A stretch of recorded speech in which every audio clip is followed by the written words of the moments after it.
Сайн байцгаана уу эрхэм хүндэт үзэгчдээ. Монголын үндэсний олон нийтийн телевиз, Монгол Улсын шинжлэх ухааны академийн түүх археологийн хүрээлэнгээс хамтран бэлтгэж буй Монголын түүх цоврал нэвтрүүлэг манай хэлж байна. Манай өнөөдрийн нэвтрүүлэг 20 дугаар зууны Монголын хамгийн том үйл явдлын нэг халах голын дайн.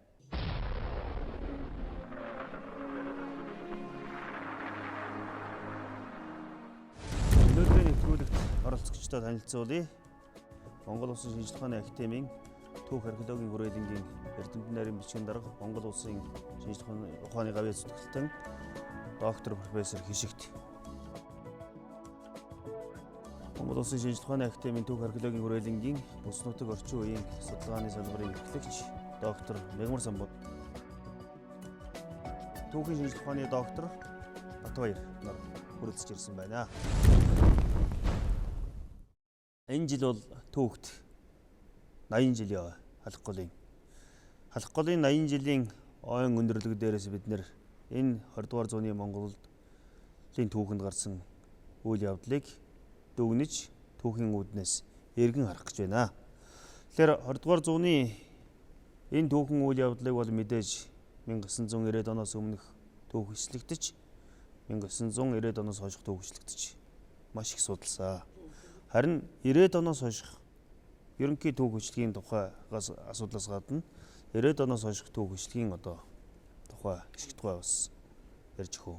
Ямар шинэ судалгаанууд ер нь халахын голын дайн 1939 оны 5 сараас 9-р сарын дунд үе үргэлжилсэн энэ 4 сэдвээр үргэлжилсэн дайны судалгаа бол яг энэ дайныхаа өөрийнх нь сургамж үр дүнг задлан шинжилгээс эхэлж хөгжил хувьслын маш их урт замыг туулж олон 10 бүтээлийг зөвхөн Монгол зөвлөлтийн Японы төдийгүй ер нь дэлхийн эрдэмтэд бичсэн.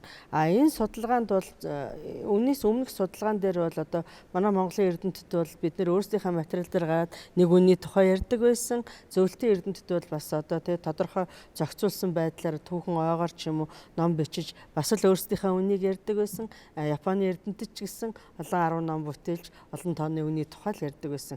Өөрөөр хэлэх юм бол 1990-80-ад оны сүүл үе хүртэл бол халахын голын дайны түүх бол бүдгэрсэн олон асуудал бол орхигдсон бас үнэн хаа байгааг нь мэддэхгүй болсон тийм үе бол байсан бол 1989 оны 100 манай улс болон Оросын холбооны улс Япон улсын эрдэмтэд анх удаа эрдэм шинжилгээний баг хурлыг манай Улаанбаатар хотод хийсэн. Энэ нь бол 90-ад оноос хойших энэ халахын голын дайны түүхийн судалгаанд бол цоошин үеийг эхлүүлсэн байна. Тийм үүдийг нээсэн. За энэ бол бидний ярьдаг нөгөө Монголын түүх хөчлөгийн шинжилгэeng тэр олон зангилаа асуудлуудтай холбоотой. За мэдээж халах голын дайныг бол түүхэн баримт төсчил ярина. Түүхэн баримт төсхийн тулд бид нэр Монгол Улсын архив тийм ээ Монгол Улсын сан хүмүүст хадгалагдж байгаа энэ дурсгалуудын тухай тулгуурлаж байгаа. Тэгэхээр Монгол улсад ер нь халах голын дайныг судлах үндсэн их сурвалжууд ямар шуухан баримтууд байна хадгалагдж байна хаана хадгалагдж байна. За Монгол Улсын хэмжээнд бол халахын голын дайны түүхэнд холбогдох гол их сурвалжууд бол Батлан хамгаалахын төв архивд бол хадгалагдж байна. Энд бол үндсэндээ 1930-ад оны 35 оны халахын сүмийн бодлоноос эхлээд 1939 оны сүүлч хүртэл халахын голын дайны түүхэнд холбогдох байгаль дааны хилцээр үйл явдлын өдөр тутмын тэмдэглэл, байгаль дааны газрын зургууд, фронтын мэдээнүүд, байгаль дааны мэдээнүүд, тушаалууд энтергээд бүх төрлийн баримтууд бол энд гол нь хадгалагдж байна. Түүнээс гадна үндэсний төв архивд Монгол Улсын үндэсний төв архивын түүхийн баримтын архивд бас гол баримтууд хадгалагдж байна. Энэ архивд бол гол нь дайны үед Монгол Улсын нам төр засгаас гаргасан тогтоол шийдвэрүүд, фронтод бичижсэн загтлууд, илгээжсэн элэг дурсгалын тухай загтлууд. За тэгээд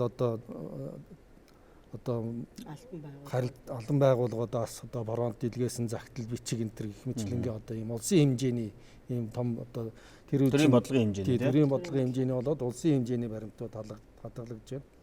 За түүний зэрэгцээгээр тагнуулын ерөнхий газрын тусгай архив байна. Энд бол гол нь дайнд ч бас хөлийн зэргийн оролцсон, хөлийн затаавуудын оролцсон тэр оролцооны тухай баримт мэдээнүүд. За тэгээд дайны тусгай тагнуулын мэдээнүүд, дайны олзлогчдын тухай мэдээнүүд голлон хадгалагдж байна. За түүний зэрэгцээгээр яг аймаг орон нутгийн архив ч гэсэн тухайлбал дайн болж өнгөрсөн гол нутаг Орондын архивд бол одоо нөгөө Воронтод тусалж ийсэн, ачаа тээвэр хүргэж ийсэн, зэвсэг мэсэг дөөж ийсэн энэ төргээл янз бүрийн баримтууд байна. Ер нь бол үндсэндээ бол алхын голын дайны гол их сурвалжуул Монгол улс болоод Орсын холбооноос за зүүнний зэрэг цэвэр Японд бас нэлээд архив байна. Тэгэхээр энэ түүхэн үйл явдлыг үнэлж цэгнэх гол их сурвалж бол Монгол улсад ер нь бол хангалттай байна гэж ойлгож байна тийм ээ. Харин энэ бүгд дээрээс гадна гадаад ертөнцид энэ дайны үйл явдлыг хэрхэн одоо дүгнэж ямар бүтээл судалгааны материалууд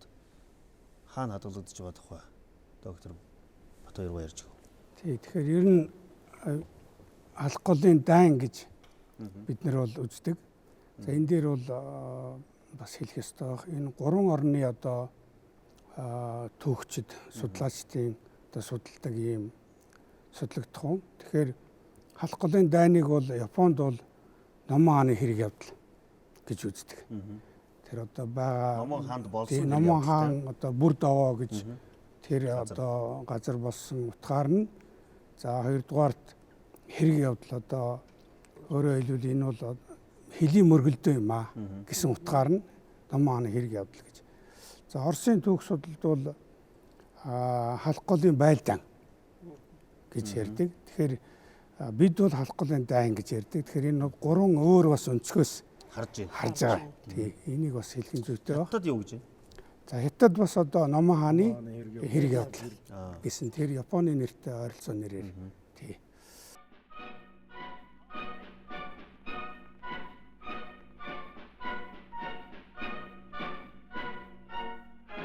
1931 оны 9 дугаар сарын 18-нд зүүн хойд хятад буюу Маньчжурыг эзлэхэд төрөмхий дайны ажиллагааг Квантуны арим эхэллээ.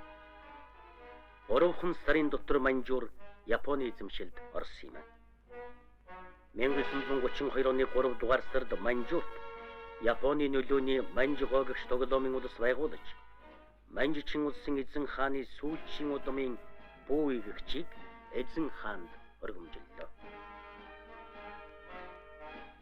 1932 оны 6 дугаар сард Японы цэргийн яамны сайд генерал Араки ер нь Японы нөлөөний газрын орчмоор Монгол мэт хоёрын хооронд ойлгомжгүй газар нутаг байхыг хэрхэвч хүсэхгүй. Монгол заавал дорн зүгт хамаарах ёстой гэж бичиж байсан нь түүний эзлэн төрөмхийлэх үзэл бодлын илэрлэл байлаа. Тэгэхээр бид нэр одоо яг 20 дугаар зууны Монголын түүхийн хамгийн томоохон үйл явдал болж өнгөрсөн алх голын дайны түүхэн улмөр болсон Хамар даваа алх голын одоо баруун биед хөрөлцөж ирсэн байна. Тэгэхээр алх голын дайны үүссэн нөхцөл байдлын тухай алх голын дайны одоо эхлэх шалтгааны тухай та эхлээд танилцуулж өгөө. За баярлалаа. Тэгэхээр алхын голын дайны түүхийг бол одоо Монгол зөвлөлт Япон тэгээд гадаадын олон улсын судлаачид олон жил судалж байгаа л да. Тэгэхдээ энэ судалгааг бол хоёр хувааж үзэх хэрэгтэй. Нэгдүгürt 90-ад оноос өмнөх судалгаа.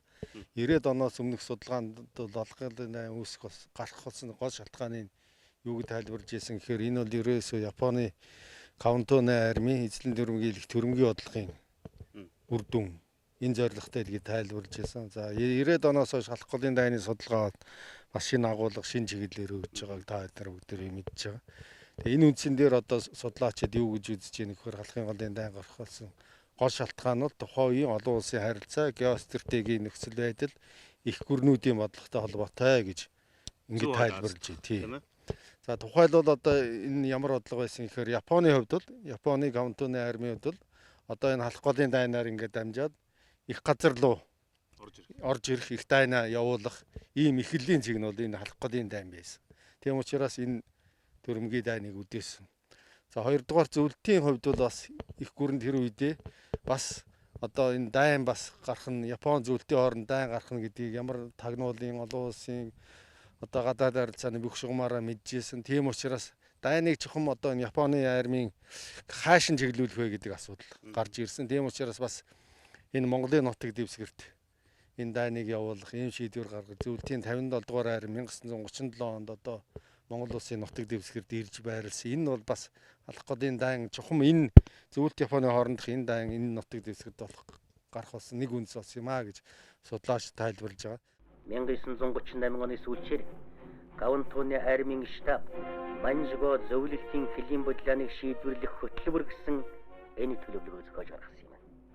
Уг хөтөлбөрт хэрвээ эсрэг хүчний талаас түрэмхийлэн халдвал завшааныг үл алдан угтан цээрлүүлэх. Үүний тулд зөвлөлтийн хилд түр довтлон орж зөвлөлтийн цэргийг Манжуурын нутагт өдөн оруулж болно. Хөлийн шугам тодорхой бус газарт тухайн газар нутгийг хариуцсан тэргүүн шугамд байгаа ангуудын дарга нар өөрсдийнхөө дураар хөлийн шугамыг тогтоож болно гэж эзлэн түрэмхийлгснээгаа тодорхойлжээ. Японы парламент цэрэг дайны зардалд өөрийнх нь түүхэнд байгаагүй их зардал баталж орон даяар бүх нийтийн цэрэг датлага явууллаа.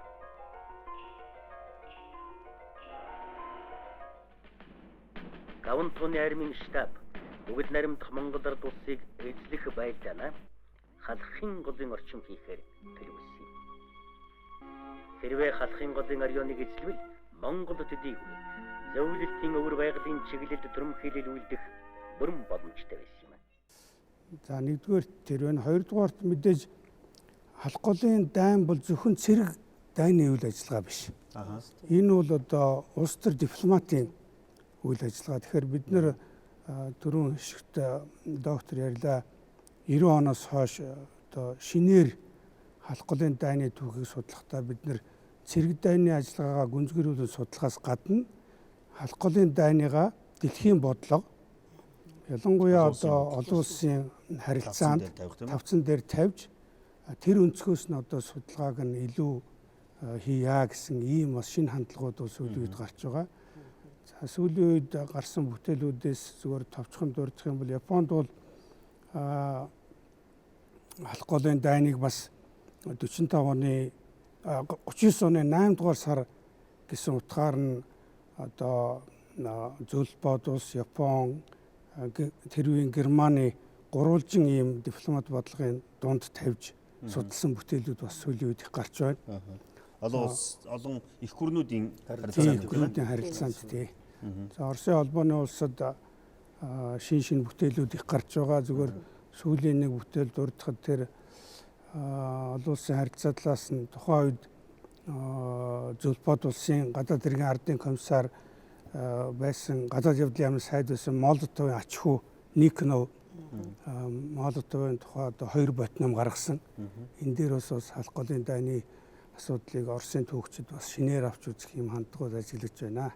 Дайны одоо энэ эхлэх уг сурвалж, эхлэх одоо нөхцөл байдлын тухай ангуурсан бо доктор.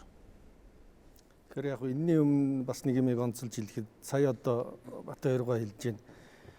90-ад оноос өмнө бол Монголч гэсэн энэ халах голын байлдаан гэж одоо бичиж ингэж ярьж ирсэн. Тэгээ одоо бол манай Монголын түүхчид бол одоо энэ бол байлдаан биш дайн байсан юм а гэдгийг хүлээн зөвшөөрсөн. Түүхчид бол санал нэг байгаа. Түүхчид бол нэгдсэн нэг ойлголт Монгол улсын хувьд бол тийм ээ. Тийм учраас одоо Монгол улс нийгмээрээ бас ийм нэгдсэн нэг ойлголттой болмоор байна. Түүхчид дайн гэдэг бусд нь одоо байлдаан гэдээ яриад байдаг. Тэр байтугай одоо төрийн баримт бичиг хүртэл одоо халах голын байлдаан гэж томьёолж шээ. Энэ бол бас их сонирхолтой. Ягаад гэвэл энэ төр засгаас энэ түүхтэйг тэмдэглэх гэж байгаа бол түүхчдийн юм уу, судлаачдын нэгдсэн байр суурийг гаргах хэрэгтэй. Гэтэл одоо шал өөр тийм ээ байлдааны төдий. Одоо магадгүй байлдаан боллоо удахгүй хэрэг явдал болж магадгүй 90 жилээр. Тэгээд 100 жилээр магадгүй энэ бол одоо дими явдал байсан гэж. Энэ аюултай. Зүгээр яг түүхчид яагаад дайн гэж үзээд байгаа юм гэхээр яг Оросын холбооны улс, Япон зэрэг тийм том гүрний хэмжээнд бол авч үзэх юм бол том харимтай том гүрний хэмжээнд авч үзэх юм бол яг жижиг хэмжээний юм шиг байлдааны хэмжээнд байж болно. Монгол улсын хувьд бол энэ өөр асуудал. Тухайн үеийн Монголын нөхцөлд аваад үзэх юм бол жишээлбэл одоо Монгол улсын халахын голын дайны жил дөрөвд одоо улсын төсвийнхээ 39 онд улсын төсвийнхээ 50 гаруй хувийг батлан хамгаалах хэрэгцээнд зарцуулж исэн. Улс орон тэр чигээр одоо дайны байдалд шилжчихсэн байсан. За Монголын ардын хувьсгал цэрэг тэр үед одоо нэг 17.5 мянган хүнтэй байсны тэрний 50% нь дайнд оролцсон.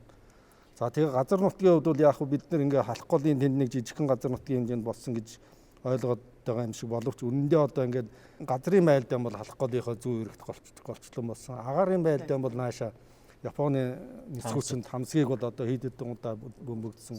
Чоосон хотыг бөмбөгдсөн.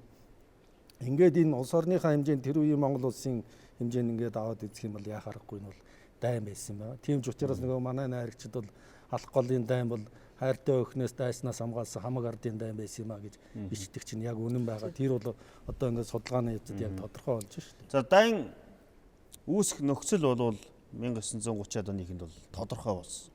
Олон улсын одоо байдал тэр үед нэлээд одоо энэ зүүн хойд Азийн бүс нутагтаар хейдэртэй болж эхэлсэн тийм ээ. Энэ нөхцөл байдлын тухай.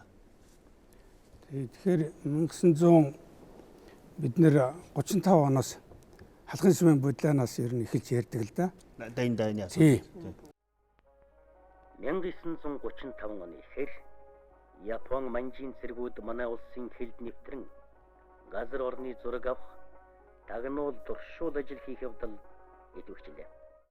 1-р сарын 28-наас 29-нд шилжигшин 10-аад хүнтэй бүлэг хэл зөрчихийг оролцсон юм.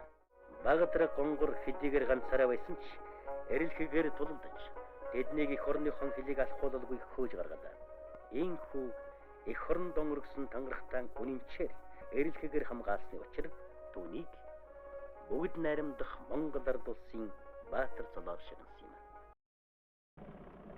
3-р сарын 12-нд болон дэрсний хавьд 24-нд Хоёр нуурын орчмоор Япончууд их хүчээр томцоход манай 6-р морь дивизийн 17-р морьтроны дайчид эсэргүүцсэн байлаа. Энэ тулалдаанд анх удаа манай нисгэгчд оролцсон. Эднээс эрэлхэг зөргөөрөн онцгой шалгарсан нисгэгч Дамчаагийн Дэмбэрл, Чоймлын Шагдарсар нарт агаарын Зоригт Баатар улсын эрхэм нисгэгч цололгож байлаа. Тэгтээ бол бас нэрээ ярих юм бол 1932 оноос ч ярьж болно. Яагаад гэвэл 32 онд Япон хятадын зүүн хойд хэсгийг эзлэн түрэмгийлээд тоглоомын Манжго улс гэдгийг байгуулсан.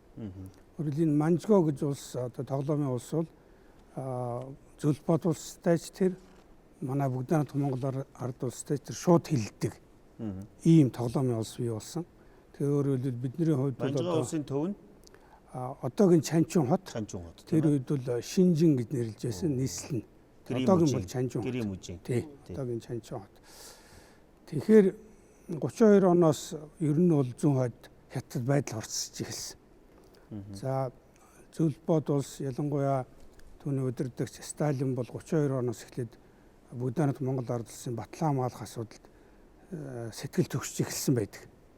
Ер нь Япончууд энэ Манжуураар дамжаад бүгд Монгол ард улсын аюулгүй байдал газар нутагт занал хийлж эхлэх нэ гэсэн ийм одоо дохио өгж эхэлсэн.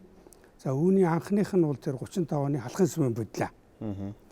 За халахын сүмийн бодлоон дээр тухайн үеийн бүгд Монгол ард улсын удирдагчид ерөнхий сайд Гиндэн удирдагчид бол их одоо хүч төвчээртэй хандсан. Энэ дээр бол тий хүлээцтэй бид одоо Японтой юугүй тий шууд одоо дайн байлдан үүсэхгүй тий энэ дээр бол одоо хүлээцтэй хандъя гэж. За энэ ч бас зөв байсан нь бол нотлогдсон сүлд. За ингээд халахын сүмийн бодлооноос болоод Манжуур өртөөн дээр тэр одоогийн энэ зөвлөлт хятадын хил дээр байгаа төмөр зам бомб байгаа шүү дээ Манжуур гэж. Тэр өртөөн дээр 35-аас 37 онд хөлийн хилцээ болсон. Нэг талаас бүгд Монгол ард улс, нөгөө талаас Манжго улсын төлөөлөгч. Түүхэнд бол Манжуурын хилцээр. Тий, түүхэндээ Манжуурын хилцээ. Тэгэхээр энэ дээр бас нэг сонин зүйл байдаг л да. Халах голын дайнд хөргөлгүйгээр одоо дипломат аргаар, хилцээний аргаар энэ одоо хөлийн асуудлыг шийдэх боломж байсан уугүй юу гэж. Тий, тэгэхээр энэ дээр манай бас түүхчид нэлээд бас тийм ажил хэрэгч маргаан өрнүүлдэг. За хөлийн хилцээ 2 жил орчим яваад бол ингээд үр дүнд хүрээгүй тасалдсан. За үүний одоогийн өндөрлөгөөс харах юм бол цаад учир нь гарцаагүй Москва, Токио хоёрт учир нь байна. Тий. Хэдийгээр одоо Монголын асуудлаар Монголын төлөөлөгч ярьж ирсэн боловч одоо цаад шийдэл нь Токио, Москва хоёрт байсан учраас энэ хилцээ бол үр дүнд хүрээгүй. Зүгээр өнгөн дээр явагдаж ирсэн гэж байна.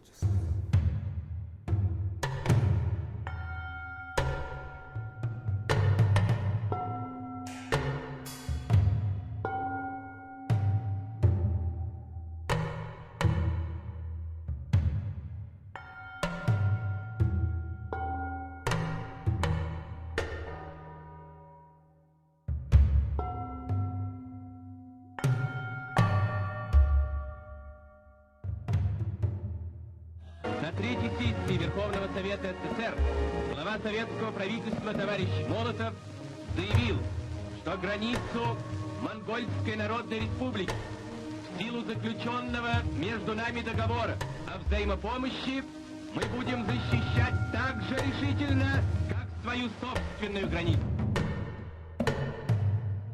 Одоогийн өнөөдрийн бүгд найрамдах талд улсын Өвөр Монголын өөртөө засах орны Хүлэнмөөр аймаг, Хянган аймгийн газар нутаг бас энэ дайны түүхэнд газар нутгийн бүсэд хамрагдана. Яагаад гэвэл одоо Хайлаар хотод бол Японы Каунтоны армийн гол хүч байрлаж байсан. За Хайлаар хотоос гол хүчээ татаад одоо энэ халахын голын зүүн талд Номон хаан гэж байгаа. Яг хэлийн цаах нь одоо бүгд найрамдах талд улсын Өвөр Монголын өөртөө засах орны шинэ арга зүүн гошууны нутаг Амгалан хотоос уршаа нэг 20 км газар Номон хаан гэж газар. Тэнд бол одоо энэ халахын голын дайнд оролцсон гол анги нэгтгэлүүд нь байрлаж ирсэн.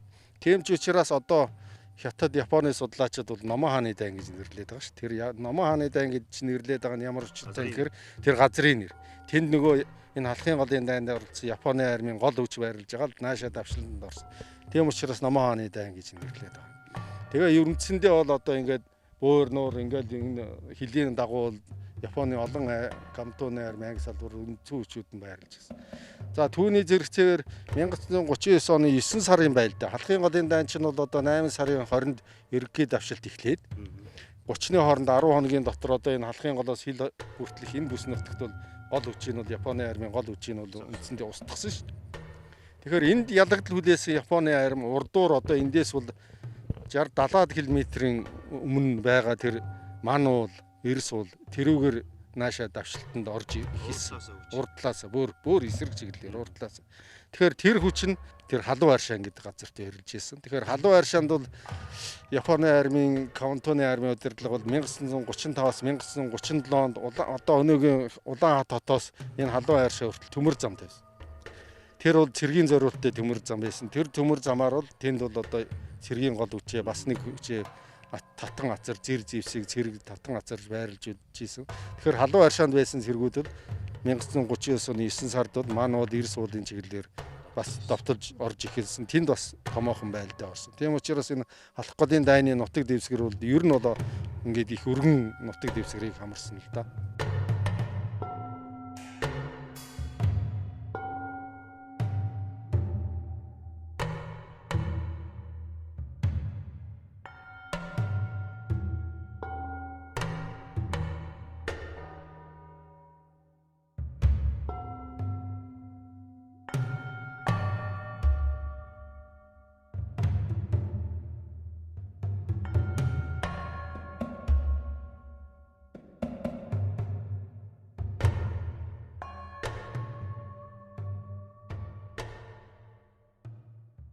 Халах голын одоо дайн эхэлсэн.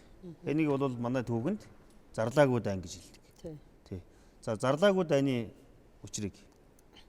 Тэгэхээр халах голын дайны эхлэлтэй холбогдуулаад 1939 оны 5 дугаар сарын 5 дугаар сарын 11-нд 26 хүнтэй одоо тий Япон манжийн талаас зэвсэгт давталгаан эхэлсэн гэж байгаа. Нөгөө тал одоо бол сүүлд бол энийг бол бас энэ эхлэлийн өдөр дээр би бас ярьчих гэж бодож байна. Эхлэлийн өдрийг бол 5 сарын 28-нд одоо 400-аад тийм ээ хүч нэмэгдүүлсэн илүү их хүчээр дайрч одоо тэр нөгөө Японы Камацубарагийн 23 дугаар дивизийн тийм ээ 64 дугаар мортороо Ямагатагийн хороо одоо 400 гаруй техник зэвсэгтэй одоогоор дайрсан гэж үздэг. За энэ тэгэр холбогдуулаад энэ зарлаагүй дайн гэж мэдээж хэрэг Японд одоо тэ ямар нэгэн байлдааны дайн гэдэг маань бол одоо улс төрийн хилцээрийг тийм ээ зэвсгэлийн хүчээр ингэж хүчирхийлэлээр бол үргэлжлүүлж байгаа үйл явдал. Тухайн үед бол одоо бидний бас ойлгож хэлснээр олон улсын байдал дээр ч гэсэн бас нэгэндээ дайн зарлж байгаа тийм ээ зарлж байгаа гэдэг. 45 онд бол бид нар зарлаа шүү дээ.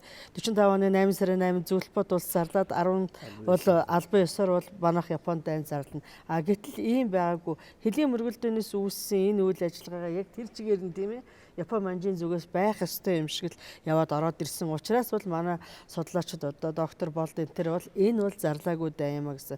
За энэ дээр бас доктор Батбаяр бол бас томоохон судалгаануудыг хийсэн. Тэгэхээр энэ тэр Монгол манжуурын хэлэлцээрээр шийдэж чадаагүй асуудлаагаа л цэрэг зэвсгийн хүчээр бүгд найрамд Монгол ард улсын дархан хил талдаал ингээл тэр одоо арианаар бол довтлогоо эхэлжээл тэгэл нэгэнт одоо довтлоод ороод ирсэн зүйлийг бол бид нэр өөрийнхөө тусгаар тогтнол бүрэн эрхт байдал нутаг дэвсгэрийнхээ өмнөөс бол зайлшгүй тийм ээ хамгаалах ёстой харилцсан сөргөлдөө үүсэж байгаа ингээл балдааны ажиллагаа эхэлж байна л да.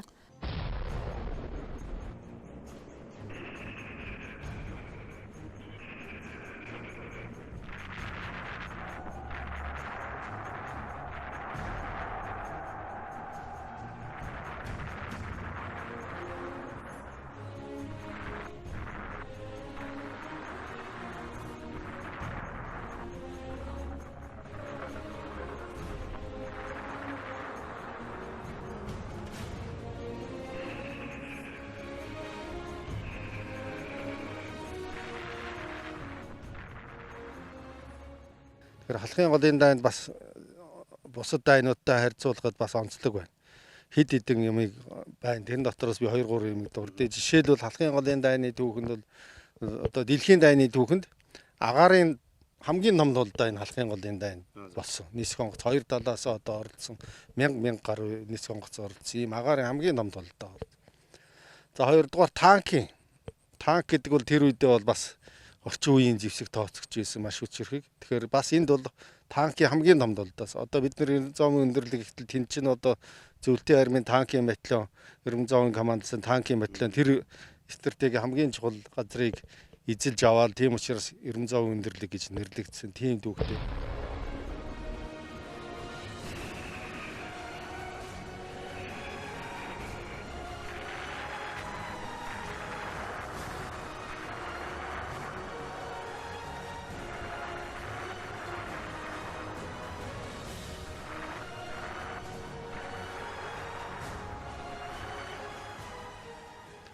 За 3 дугаарт бол Монголын армийн хувьд бол одоо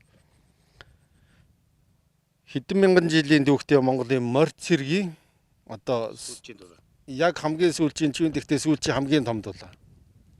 Тэгээд бас нэг орчин үеийн морьт механикжуулсан арми. Тэгээ яг уламжилт яг цэвэр морь цэрэг биш. Тэгээ морь цэрэгээ жаахан синтез механикжуулсан их буу хоёрт танк пулемет энтэй хосолсон юм морь цэргийн бас нэг хамгийн том тулдаа. Тэгээд Монголын армийн одоо энэ эзэн Чингис хаанаас улбаатай энэ морь цэргийн хамгийн сүүлчийн тулдаан 45 онд тулдаан тэрний өмнөх хамгийн том дайн бол одоо энэ халахын голын дайн. Өөрөөр хэлбэл Монголын морь цэрэг бол дэлхийн 2 дугаар дайны эхлэлд оролцож энэ дайны хувь зайг шийдвэрлэхэд томоохон үйл явдал үүрэг гүйцэтгсэн юм а гэдгийг харуулж байгаа.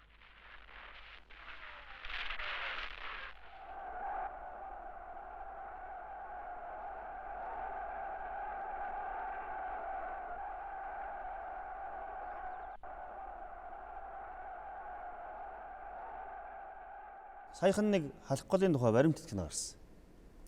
Япончуудын хийсэн. Тэрэн дээр бол халах гол Номон хааны энэ хэрэг гэгч болвол Японы эзэн хааны ямар нэгэн шийдвэргүйгээр тодорхой нэг одоо тэнд Кавантууны армийн удирдлагын одоо нэг ёсондоо бол санамсаргүй дураараа авирсан нэг ийм дур зоргийн шийдэл байсан гэж хэлж байна. Энийг одоо манай төвчид юу гэж үзв? Яг одоо манай дүүгчид олон жилийн турш нөгөө нэг Танаки меморандум гэж ярьж байгаа тий. Тэгэхээр энэ бол гол агуулга нь ийм одоо байлдааны төлөвлөгөө Японд байсан уу юу гэдэг асуудал байгаа шүү дээ. Тэгэхээр Японы дүүгчид бол энийг үгүйсгдэг тийм баримт бичиг байгаагүй гэдэг. Олдохгүй байна. Тий, олдохгүй байна. Тэгвэл яг хамгийн гол нь тийм нэртэй баримт бичиг байсан уу байгаагүй юу гэдэг бол өөр асуудал. Ер нь Японд энэ цэрэг дайны бодлого төлөвлөгөө байсан уу гэвэл байсан шүү дээ. Байсан учраас л тэр 37 оноос эхлээл зүүн хойд Японыг эзлээл дараа нь Монгол руу төрөмгийн их үйл ажиллагаа хаяад хэлж байна. Явуулж байгаа, уламж хэлж байгаа. Хэрвээ халах голд ялаг түлээгээгүй бол ийшээ өвшөө хаашаа явахаас нэг бид нар төсөөлөхөө аргагүй шүү дээ.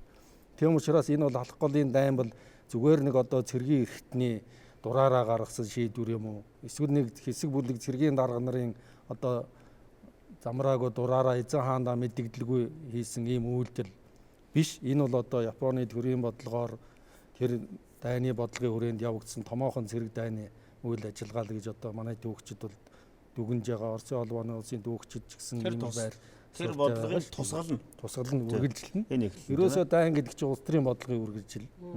Тийм учраас энэ бол Японы улс төрийн бодлоготой холбохоос өөр арга байна. Японы судлаачид энэ асуудал дээр юу гэж үзэх юм? Японы судлаачид бол бас өөр үзэлтэй л дээ. Дотроо. Тий, дотроо. Тий. За нэг хэсэг нь мэдээж энэ бол одоо санамсаргүй зүйл байгаагүй. 30-аад оноос эхэлсэн тий зөв системтэй бэлдэж чиглэсэн тэр бодлогын одоо үргэлжлэлээ гэж. За нэг хэсэг нь сая өөрөө ярьлаа. НХК-гийн хамгийн сүүлийн одоо шинэ баримт кино энэ дээр бол гарцаагүй энэ намаа хааны хэрэг явдал харин үүссэн тэгээд өрнөснийг бол Каунтуны армийн штабтай холбож ярьж байгаа. Каунтуны арми бол одоо зүүн хойд хятад бие даасан улс дотор улс шиг болчиход ийм одоо хүчтэй айран болцсон байсан. Токиод байгаа жаншинтай бааж сонсдгоо, эзэн ханааж сонсдгоо ингээд дураараа за энэ хэсэг одоо их эрх мэдэлтэй офицеруудын тийм одоо үйл явдлаас болж энэ намаа хааны хэрэг явдал үүссэн юм аа. Тэгээд өргөцсөн юм аа гэсэн ийм тайлбарыг бол бас сүүлийн үед нэлээд Японы одоо судлаачид хийж байгаа. Гэхдээ энэ дээр бол түрүүн бид хэллээ дотроо бол маргаантай байгаа. Энэ маргаан бас одоо үргэлжилж байна. Тэгээ үүнийг бид бас одоо судлах ёстой тийм. Хишиг доктороос асууя. Дан эхэллээ. Монгол улсын нөөц тийм ээ цэргийн хүч тухайн үеийн одоо дайнд бэлэн байсан уу? За 1930-ад оны дунд үеэс нэгэнт бүгд найрамд Монгол улсын гадаад аюулгүй гадаад орчин бол аюулд нүүрлж ирсэн үед бол Монголын төр засгаас бол Монгол Ардын хувьсгал цэргийн хүчийг бэхжүүлэх тийм ээ улс орны батлан хамгаалах хүчийг одоо янз одоо тухайн үеийн болцоотой бүх аргаар бол одоо бэхжүүлэх арга хэмжээг бол авч ирсэн. За энэний нэг хэсэг нь бол яа харахгүй зөвлөлт улсын одоо тусламж дэмжлэгтэй бол цэргийн харилцаа маш их хитвэгчж ирсэн, янз бүрийн хэлбэрээр явж ирсэн. За энийг бол би нэг 3 үндсэн зүйлээр товчхон хэлье гэж болж байна. Бүгд найрамдах Монгол ард улс ер нь 1932 онд бүх холбоотын коммунист большевик намын дэргэдэх Монголын коммунист Ворошилов даргатай байгуулагдсанаас хойш бол бүгд найрамдах Монгол ард улсын талаар явуулах бодлогод бол маш их өөрчлөлт орсон. Тэр бол яг өмнө нь нөгөө зэвсэгт туслах гараад Монголд болсон нөхцөл байдал нь бол нэг талаас улс төрийн талаар бол одоо бодлогоо өөрчлөлт төрсөн. Хамгийн гол зүйл нь бол өнөөдрийн бидний ярьж байгаа энэ бүс нутагт бий болсон аюулгүй байдал. Нөгөө талаас энэ бол аюулгүй байдал зөвхөн бүгд найрамдах Монгол ард улстай холбогдох биш. Зөвлөлт улсын хувьд манай улс хин юм бэ? Тэдний эрх ашигтай яаж нийлэх юм? Бүс нутагт тийм ээ одоо энэ талаар бол Батбаяр доктор бол өөрийнх нь олон номнууд бичсэн л дээ. Бүс нутагт бүгд найрамдах Монгол ард улсын геополитикийн ач холбогдол өсөд ирэхэд яг тухайн нөхцөл байдалд бол Япон зөвлөлт улсын одоо хоорондын сөргөлдөөн боллоо гэж үзэхэд бол энд цорын ганц холбоот нь бол манай улс. Тийм учраас энэ холбоотны одоо буфер бүсийнхаа дээр 100 их хүрний бодлого чинь 100 жилээр дөрвөлжилж явдаг юм чинь энэ улсын батлан хамгаалах хүчийг бэхжүүлэх бол зайлшгүй шаардлагатай байсан. Нэгдүгээрт нь стратегийн зориулалттай барилга байгууламжийг байгуулах. Хоёрдугаарт нь 1936 оны протокол гэрээ түүний дараагаар бол 37 оны эхээр бол 57 дугаар онцгой корпусыг бүгд найрамдах Монгол ард улсад байгуулж түүний бүх хангалтыг хийж исэн. За тэгээд 3 дугаарт нь бол одоо улс төрийн одоо тэг бүгд найрамдах Монгол ард улсад одоо улс зөвхөн цэргийн зориулалттай биш бос одоо аж ахуй зориулалттай энэ олон байгууламжуудыг байгуулсан энэ цогц арга хэмжээнийхээ үр дүнээр бол нэг талаас бүгд найрамдах Монгол ард улсын батлан хамгаалах хүчийг бэхжүүлж чадсан. Нөгөө талаас зөвлөлт улс бол одоо хатуухан хэлэхэд болцсошгүй дайны нөхцөл бүгд найрамдах Монгол ард улсын нутаг дэвсгэрийг бэлтгэж чадсан. За Монголын талаас нь аваа зүгээр энэ дэр цаг бага байгаа учраас хэлье. Манай ах бол Монгол ардын хувьсгал цэрэг бол одоо цэргийнхаа тоог бол 2 дахин нэмэгдүүлчихэж байгаа шүү дээ, тийм ээ. Тухайн үед чинь баруун аймагуудаас болон алслагдсан аймагуудаас цэрэг татагддаггүй байсан бол татдаг болсон. Зүгээр яг энэ ном зохиолуудыг уншаад бүтээл төрөлжлөг үзээд байхад бол тухайн үеийн дүр зураг бол тийм ээ ямар байсан бэ гэх юм бол одоо залуу эрчүүд нь бол цэрэг татагдаж одоо үүргээ биелүүлж явах өвгөт хөвгшт нь бол одоо нөгөө шангийн мод зөөгөөд хил рүү явж идэг эмэгдүүд нь бол хүүхдүүд нь ухуул хуудас дараагаад шатаж идэг шиг өөрөөр хэлэх юм бол энэ нөхцөл байдалд бол бүгд найрамдах Монгол ард улс бол дайнд бол одоо тийм бүх хүн тийм ээ Дайнд орж. нийгмээр өөрийнхөө төлөө байсан. Яг хуу энэ дотор бол цэргийн удирдлагын асуудал, бие бүрэлдэхүүний асуудал дээр хэлмэгдүүлэлтээс болж гарсан одоо тийм ээ хохирол учрал энэ төр гэж би гэхдээ бид нар бол ямар ч гэсэн тохиолдолд бол яагаад дайн гэж монголчууд үзэж байгааг тулаар Мөнгөн Самбаа доктор хэлсэн улсын төсвийн 52% тийм ээ зарцуулж ирсэн. Тэгээд нөгөө халахын голын дайн бол халахын голын дайн байсангүй хайртай бүхнээ хамгаалсан хамаг ардын дайн байлаа гэдэг л энэ л одоо утга орших байна л да. Одоо бидний жишээлбэл энэ хамар давгаар жишээлбэл ирэхэд одоо энэ Жуукийн командын байр, Монгол Ардын Ойцгол цэргийн командын байр, эх орны төлөө фронтын одоо Монголын сэтгэл зүйн дүүхэнд цорын ганц фронтын сони эх орны төлөө сони фронтын байр, тэгэл одоо ард тал имлэг бүгд энд ийсэн шүү дээ. Энд өрилж ийсэн. За нэрмжит хөлийн застав гэхэл одоо энэ чинь хөлийн цэргийнхний одоо энэ хөлийн халахын голын цаана Монгол улсын баатар Төмөр баатарын нэрмжит Эрс уулын застав гэдэг. Монгол улсын баатар Фунцгийн Чогдонгийн нэрмжит заставууд байна. За тэгэл энд бол одоо халахын голын дайны төвхтэй мөнхөлсөн олон дурсгалт газрууд байна. За яагаад ингэж бид нар өнөөдөр хүртэл энэ дайныг мартахгүй ингэ мөнхлөөд байгаа юм гэхээр энэ дайн бол зөвхөн Монгол улс нэгдүгээрт Монгол улсын тусгай тогтнолыг авч үлдэхэд газар нутгийн бүрэн бүтэн байдлыг хамгаалахад их чухал үүрэг гүйцэтгэсэн. Хоёрдугаарт ерөөсөө дэлхийн хоёрдугаар дайны төвхөнд маш том эргэлт болсон ийм дайн гэж үзэж байгаа шүү дээ. Ямар учиртай гэхээр хэрвээ Японы арми энд буцахогдоогүй байсан бол ингээд их газар руу энэ Монголын нутаг дэвсгэрээр дамжаад Евразийн их газар энэ нутаг руу их том дайн явуулах байсан.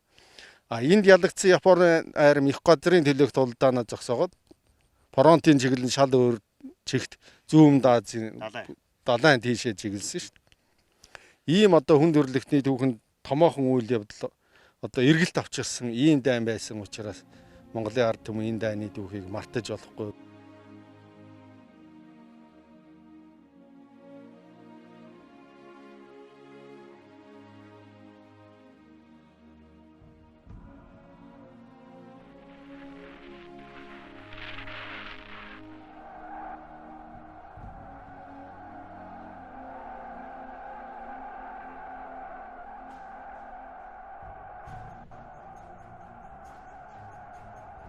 Мөнгөн Самбаа доктороос асууя. За дайн өрнөх тэр үед бол халах голын нөхцөл байдал ялангуяа одоо зөвлөлтийн анхаарал тавигдсан. Тэгээд дээрээс нь бол тэр төмөр замын асуудал тийм ээ.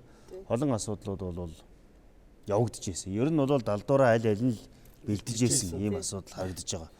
Тэгэхээр энэ хамгийн том тулгаралт хаана бол?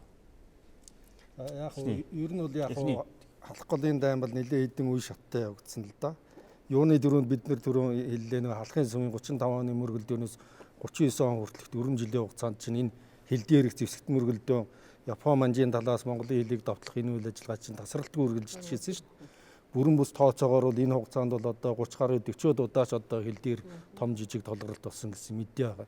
Тэгээ яг жинхэнэ том дайн бол 1935 оны 5 сараас эхэлсэн. За тэгээд 5 сарын тулдаан байна. Дараа нь 7 сарын тулдаан байна. 7 сарын 20-нд бол Японы Кавантуны арим халах голыг гаталж Баян цагааны нуруунд дээр гарч ирсэн. Энэ бол Японы арим халах голын баруун талд гарсан хамгийн эхний өгөөд эцсийн ордлого. Тэгээ энэ Баян цагааны тулдаан бол бас халах голын байлдаанд маш том байр суурийг эзэлдэг.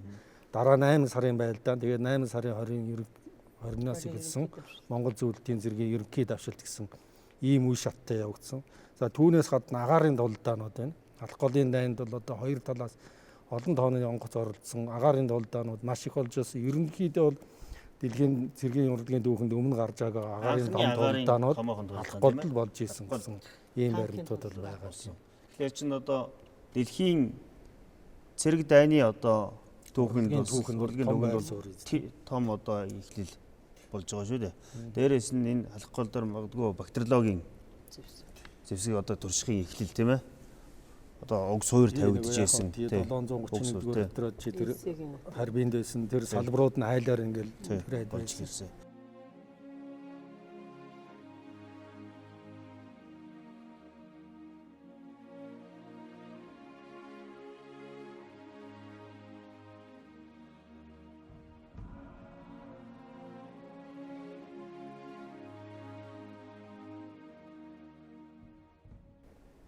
Цэргийг толгойл одоо удирдах байсан. Хэн удирдсан бэ?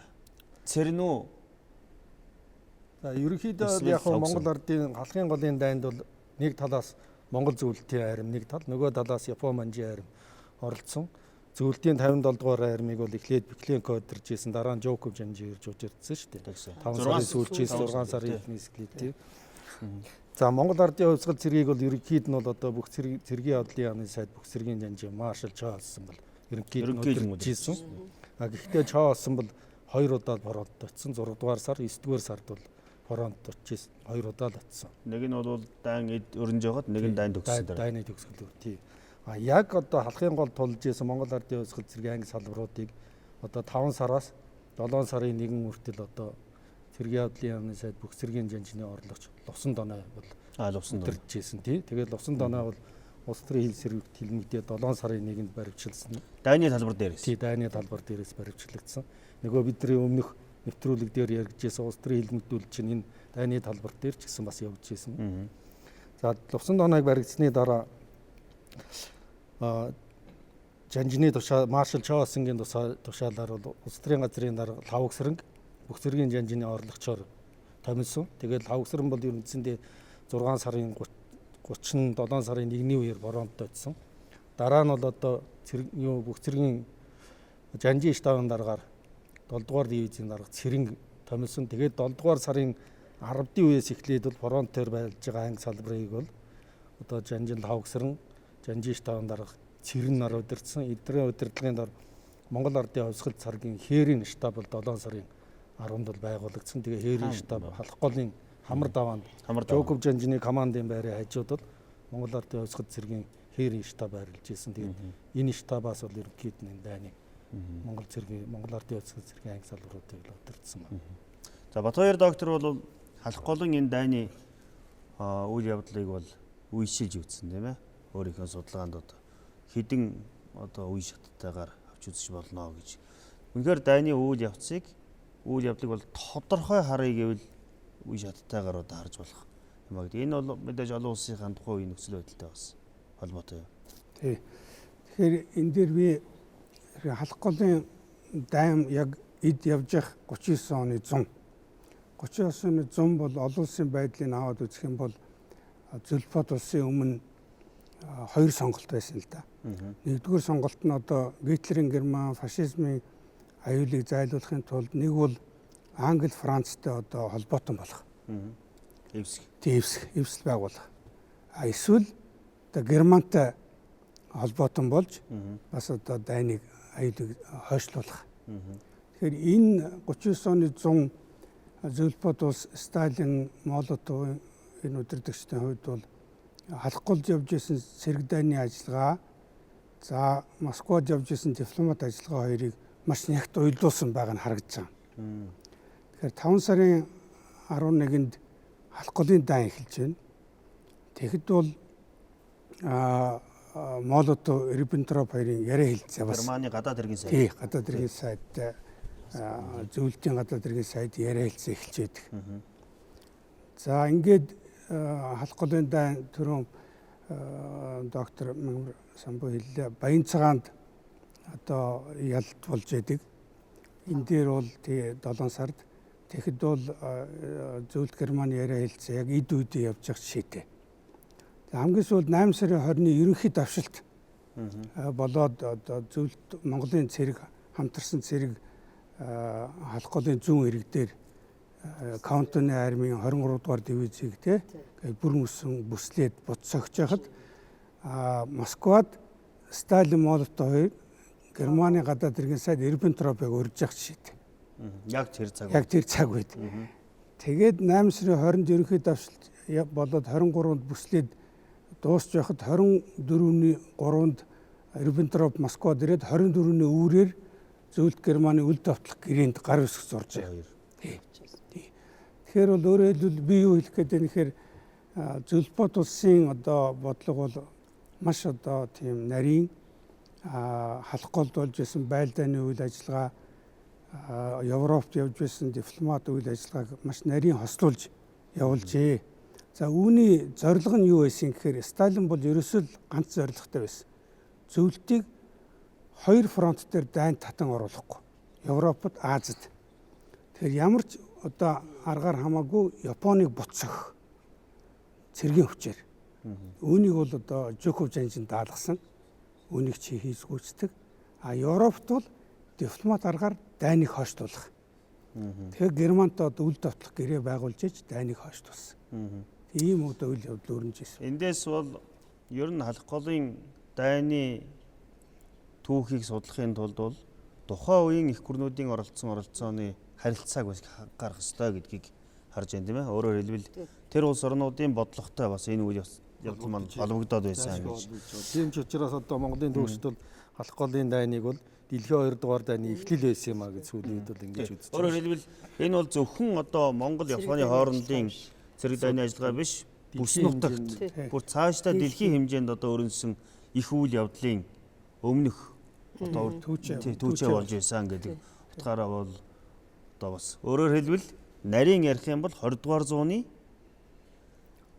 түүхэнд гарсан хоёр их дайны сүүлийн их дайных нь эхлэл нь бол энэ Монголын газар нутагтай уялдаж тий Монголын цэрэг айрам тэрэнд оролцож байсан гэдгийг бол бас харж болохоор байгаа юм. Ягаад цөөн хүчтэй харьцангуй хөгжилд ороо байсан энэ хүмүүсийн энэ улсын одоо цэрэг дайны үйл ажиллагаа дутуу үнэлэгдэх ёстой гэж тийм ээ. Түүхэнд өөрөө хэлбэл заавал уялдаж харах ёстой. За манай одоо энэ үзэгчд маань бол сайн мэдж байгаа. Харин залуу үе маань энэ дайны түүхэн аш холбогдлыг нэлээд сул ойлгож байгаа гэж би ойлгож байна. Яагаад гэвэл төөс цэцгээс 10 жил болоод нэг сандаг. Тийм үү? Үе нэг 10 жил болоод нэг ярих ёстой юм нь халах голын дайн юм шиг. Гэтэл энэ дайны үйл явц гэдэг бол өнөө цагийн улс орнуудын сайн нөхөрлөлийн үйл явдлаар хааж болохгүй. Түүхэнд болоод өнгөрсөн явдал. Тийм ээ? Японтой бид нар өнөө цагт сайн харилцаатай байлаа гэд тэр түүхэнд болсон үйл явдлыг бол зөөлрүүлж харах, эсвэл бусдын судалгааг мартагнуулах ийм явдал бол байж болохгүй. Өөрөөр хэлбэл түүхэн цаг үед болсон үйл явдал бол монголчуудын хувьд түүх. Тэгэхээр энэ түүхийг бол бид нэр өөрийнхөө нүдээр харах, өөрийнхөө одоо тусгалаар үзэх ёстой, баримт байна, материал байна болсон үйл явдал. Тэгэхээр энэ дайнд хичнээн хүн одоо амир өгцсөн бай. Тийм ээ? Ямар одоо цэрэг дайны тодорхой томоохон одоо үйл явдлууд болсон талаар бас үзэгчд маань тодруулж өгч. Тэгээд халахын голын дайн гэж баталж байгааг нотлож байгаа тэр үйл явдал. Халахын голын байлдаа нэг яг цэрэг манай цэргийн төвчтэй бол хоёр үндсэн хувиад энэ дэр би нэмээ хэлж гэж байна. 1939 оны 5 дугаар сараас 7 дугаар сарын 5 2-нд эхлээд 5-нд бол манайх ялсан тий Баян цагааны дулаан хүртэл хориглолтын үе цаашааш нь бол давшилтын үе болов бид нар яалт амжилт байгуулсан. За энэ дайнд бол манай эрдэмтний судлаачдын Батбаяр доктор, Бол доктор эдний гаргасан тоогоор бол 130 гаруй мянган хүн хоёр талаас оролцсон. 800 гаруй онгоц, 1000 танк. Энэ маань өөрөө цэрэг стратегийн цэргийн урлагийн үүднээс аваад үзэх юм бол дэлхийн 2 дугаар дайны өмнөх тийм ээ хязгаарлагдмал орчинд Баян цагааны тулдаан бид нар Баян цагааны тулдаан гэж байгаа бол энэ маань үндсэндээ танкын том тулдаан 200 гаруй танк оролцсон. Дараагаар 6 дугаар сарын агарын байлдаа энэ утгаараа бол одоо дэлхийн 2 дугаар дайны эхлэл болсон ийм том үйл явдал. За манай хувьд гээд аваад үзэх юм бол манайхаас бол одоо хохирлын хувьд бол яг цэргийн төвөгч Гамболтын гаргаснаар бол 990 хүн гэж байж байгаа л да. Гэхдээ энэ орсон бие бүрэлдэхүүний хэдэн хувь байх вэ? Тийм үү? 10% нь байж байгаа шүү дээ. Тэгэхээр энэ бол хохирол. Зөвлөлтийн талаас бол нэг 9881 хүн гэж явдаг байх тийм ээ. Одоо буцшгүй хохиролт нь. Дээрээс нь бол шархдаг цэцаа нийлээд нийтдээ бол 23 мянган хүний хохиролтой ийм болж байгаа. За халахын голын дайнд энэ хоёрыг авч үзээд байх юм бол нийтдээ 75 мянган хүн бол одоо хохирсон, ам хохирсон, шархацсан гэж аваад үзэх юм бол тэгээд түрүүний хэлснээр оролцсон хүн хүчний харилцаа хязгаарлагдмал орчинд болсон ч гэсэн тэр удаан хүргэлжилсэн хугацаа энэ бүх зүйл маань бол ганцхан бидний хувьд биш ерөөсөө цэрэг дайнд 20 дугаар зууны та сая хэллээ те 20 дугаар зууны одоо эхний хагас болсон тэр томоохон дайнуудын эхлэл байх юм уу эсвэл бие дааж өөрөө дан гэж үзэгдэх юм уу те тэгээ энэ дайнаас шийдэгдэж чадаагүй зүйлүүд маань дараагийн том дайны гэдгийг тавиад дэлхийн 2 дугаар дайны үр дүнгээр бол дэлхийн ертөнцийн одоо өөрчилсөн шүү дээ те тэр том үйл зургийг өөрчилсөн ийм үйл явдал. Ийм учраас Бид нар бол одоо бас энэ дээр бол яг тэр дайны дараагаар бол манай ардын сайд нарын зөвлөлийн 39 оны 12 дугаар сарын 9-ний өдрийн тогтоол байгаа байхгүй. Тэн дотор энэ халах голын үйл явдал бол Монголын түүхэнд бол алтан үсгээр тэмдэглэгдэх ёстой юм аа гэж бүр тогтоолоор зааж өгөө. Тухайн үед хэдхэн сарын дараа зааж өгөө. Тэгээд 3 газарт бол 3 хөшөө байгуулнаа гэд заацсан тэр хөшөө маань одоо хүртэлтэй бидэнд бол байж л байгаа. Юу бүр даваа халахын гол тэгээд нөгөөх нь юу 39 онд байгуулсан шүү. Тийм 3 хан уул. Халахын голын хан уул. Хан уул дээр тийм. Тэгэл тэрнээс хойш явж байна да. Дайнд өргөдөгсөд дайнд оролцогчдоос гадна дайны арга гэр гэж нэг том юм. Тийм ээ? Сэтгэл санаа, үндэстэн улсын хэмжээнд энэ чинь маш том одоо дайны бэлэн байдалд орчихсон нөхцөл байдал бол ийм байгаа үстэй. Тий. Дараагийн нэг зүйл нь бол хэлмэгдүүлэлт дайны хажуугаар бас ард түмэнд бас маш том дарамт болж эхэлсэн. Цэргийн одоо гол удирдлагуудыг дайны талбар дээрээс олзолж авч тийм ээ өөрчлөлт хийж байсан. Ер нь бол тэр бидгийн хэл одоо 1939 оны дайны бас нэг учир битүүлэг зүйл нь бол нөгөө Шари буугийн анги тийм ээ сургуулийн суман. Энэ сумангийн тухай бас үзэгчд маань сонирхуулж бас тодруулж өгөө. Сүүлийн үед ямар судалгаа материалууд гарч байна. Яг дайны хажуугаар дайчин гэж яг тэр том дайны хажуугаар янз бүрийн үйл явдлууд бол их л болсон л доо. Тэгээ нөгөө улс төрийн хэлмэгдүүлэлтийн хор уршигчид энд бас л үргэлжилж байсан. Сургуулийн сум бол 5 дугаар сарын 28-ны байлдаанд төрүүлж орсон 6 дугаар март дивизийн Шари буучин тэр үедээ дивизийн дарга байсан тийм. Тэгэд эхний өдрийн тэр тулдаанд бол Монгол Ардын Хувьсгал цэрэг тэр үчи зөвлөлтийн хайрамданд бол очиагүй байсан. За 6 дугаар дивиз очсон байсан. Тэгээд тэр тулдаанд бол бас нэлээд хүнд байдалд орсон. Анги салбарууд бас Японы хүчин дүрэгдэж бүсэлтэнд орсон. Тэгээд штабаас одоо сурагчтайгаа явж байгаад одоо амир тулдааны талбарт амь өргөдсөн. Нэг үед бол эх орноосоо урсан янз бүрээр хилдэг байсан. Одоо бол одоо нэр төрийн сэргээгээд одоо тэр тулдаан баатарлагаар амь өргөдсөн. Анхны одоо амь өргөдсөн хүмүүсийн дивизийн даргын нэг. За түүний зэрэгцээр 22 дугаар морьт орооны асуудал байна тийм ээ. 1930 оны 9 сарын байлдаанд манай ууланд болсон байлдаанд одоо бас дайсны аргагүй чинь давтагдаад ухрахтаа бол тэр байгалийн хүн нөхцөлд намаг шаварт бас ганц 2 их бууга оргисон. Иннээс болоод 22 дугаар хорооны удирдлагыг цэргийн хээрийн шүүхээр шийтгэж хороон захирагч Бадарч, Консар, Цэди, штабын дарга энэ 3 хүний бол хуулийн дээд хэмжээгээр шийдэх ийм ялгааноос шүү дээ.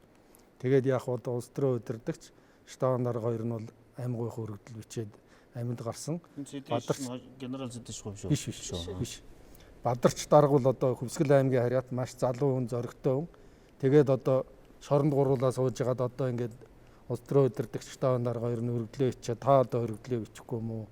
Амьд гарсан дээр штэ энэ гэхэд бол надад бол хийсэн хэрэг байхгүй, надад буруу байхгүй. Би өргөдөл бичихгүйгээ бурууаараа хөвцсөн гэсэн. Тэгээд тэр чигээрээ одоо тэгээд хуулийн дээд хэмжээгээр шийтгүүлсэн байх жишээтэй бол иймэрхүү үйл явдлууд бас ер нь бол энэ дайм бол Монголын ард түмэнд бол олон талаараа одоо маш хүнд нөгөө талаар баатарлаг эр зоригтой тусгаар толлынхоо төлөө тэмцлийн ийм одоо оргил үе болсон ийм л үйл явдал болсон гэж хэлмээр юм. Энэ дайны үйл явдлыг харахад бол яг таны саяны хэлдэг. Үнэхээр энэ тусгаар тогтнолын үйл явц 11 онд эхэлсэн 21 оноор залгасан энэ үйл явдал үндэсний хэмжээнд эх орон газар шороо гэдэг тэр ойлголтыг бол бүр хүчтэй сэргээсэн нөгөө талаараа тийм ээ. Дайны үйл явдал бол бүр маш хүчтэй. За дайн 9 сарын 2-нд 16-нд гал зогсоосон. Тийм. 8 сарын 16-нд 9 сарын 16-нд. Тийм. Манай уулыг үлдсэн цаана. цаадалд үлдсэн. Энэ учрын шалтгааны тухай. За. Энэ дээр болж одоо Батбаяр доктор бол өмнө бичсэн. Гэхдээ би энэ дээр яриа.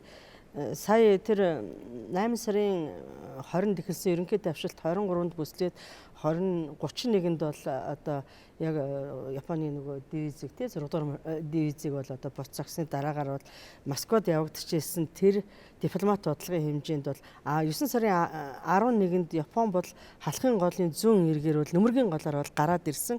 Монгол зөвлөлтийн цэргийн команд бол 16-нд бол одоо тий хариу цохилтыг өгнө гэж бэлтгэж байгаа. Энэ хооронд нь 9 сарын 13-наас 15-нд болсон хилцээрээр ерөөсө гал зогсоох тухай асуудлыг ярьсан. Тэгээд Батбаяр доктор одоо тэр Японы талын болон Оросын талын материал дээр тулгуурласан. Тэгээ 9 сарын 15-ны одоо 13 цаг гэж байгаа нь Москвагийн цагаар бол манай цагаар бол тийм ээ 18 цаг бас бол гал зогсоох тухай асуудыг хэлэлцээд маргааш нь 16-ны өдрийн 02 цагт Монголын цагаар 07 цагт бол яг байсан байрлал дээрээ зогсож үлдэх цаашаа хөдөлгөөн хийхгүйгээр яг ингээ гал зогсоочж байгаа. Яг энэ үед бол одоо нөхцөл байдал юу байсан бэ гэх юм бол нөгөө халахын голын чинь нөгөө байрлалаасаа болоод Монгол зөвлөлтийн цэрэг бол нааталт нь цааталт нь бол одоо Япон манжийн цэрэг байж исэн учраас яг энэ гэрээгээр тохирсноор бол мань бол нөгөө талд гарчиж байгаа. Ийм л юм болсон яг гэрээгээр бол. Манай бол одоо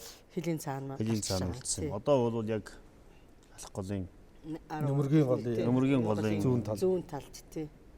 Одоо юу байгаа шүү. Ингэж л одоо манай бол энэ гэрээгээр үлдсэн. Гэрээ байгуулах Москва дахь үйл явцын тухай жоохон тодруулж өгөөч тэр. Япон зөвлөлт хоёрын хооронд тийм ээ. Тий. 8 сарын 23-нд зөвлөлт Германы хооронд үйл давтлах гэрээ байгуулагдсан гэж. Энэ бол Токиог маш их балмагдуулсан. Юу болчих вэ? Тэг юу болчих вэ гэнт тий? Одоо Герман, Япон хоёр холбоотон байдаг. Гэтэл Герман нь Японд хилдэггүй. Ингээд ар хударгаар нь зөвлөлттэй үйл давтах гэрээ байгуулсан. Токио бол маш их балмагдсан, засгийн газар солигдсон. За тэгээд Москвад сууж исэн элчин сайд одоо Того гэж хүн байсан. Энэ хүнд бол одоо засгийн газар нь үүрэг өгсөн. Дипломат шугамар маш хурдан ярьж энэ гал зогсоох асуудлыг тохиролцоо. Тэгэд ингээд Молотов Того хоёр Москвад хэдэн удаа уулзсан. За мэдээж Японы талд бол 3 хувилбар байсан төрөн ашиг доктор хэллээ. Гал зогсоох тухай. За ингээд 9 сарын 15-нд Молотов бол тэр Тогогийн хувилбарыг хүлээж аваад 16-ны өдрөөс гал зогсоож байгаа. Тий. Гал зогсоосны дараа 9 сарын 16-наас 23-ны хооронд яг фронт дээр одоо хилцээ болсон. Одоо тэнд одоо дайныг зогсоох, олзлог төстийг солилцох, Японы тал өөрсний одоо бас халахын голын оройнд амь өргөцсөн цэргийнхээ цогцыг буцааж авах. Энэ үйл явдал болсон байгаа. Зүгээр халахын голын дайн маань ингээд 39 оны 9-р сард бас дууссан юм уу гэвэл байлдааны ажиллагаа бол дууссан. Тэгвэл нөгөө одоо Бүгданат Монгол эрдэнэс Манжигоо хоорондын хилийг шугамыг тогтоох асуудал бол дуусаагүй шүү дээ. Энэ дээр Молотов Того хоёр бол тохиролцоонд хүрсэн. За ингээд дөрвөн талын хилийн комисс бол 39-40 онд Чит хотод Харбин хотод ингээд ээлжилж дөрвөн ээлжийн хурал хийсэн. Тэгээд одоо хамгийн эцэс 40 онд бол Монгол Манжигоогийн хоорондын хилийг дөрвөн улсаар одоо тохирч энэ хилийн шонгуудыг босгож ээж ингэж одоо халах голын дайны албан ёсны төгсгөл Монгол үндэстний хувьд нийтээрэн одоо хамарсан энэ томоохон дайн бол халах голын дайн байсан. Энэ бол 20 дугаар зууны Монголын түүхийн судалгаанд түүхчдийн анхаарлыг дотоодын төдийгүй дэлхийн улс орнуудын анхаарлыг бол одоо ч татсаар байна. Илүү их судалгааг шаардж байна. Энэ бол дэлхийн 2 дугаар дайны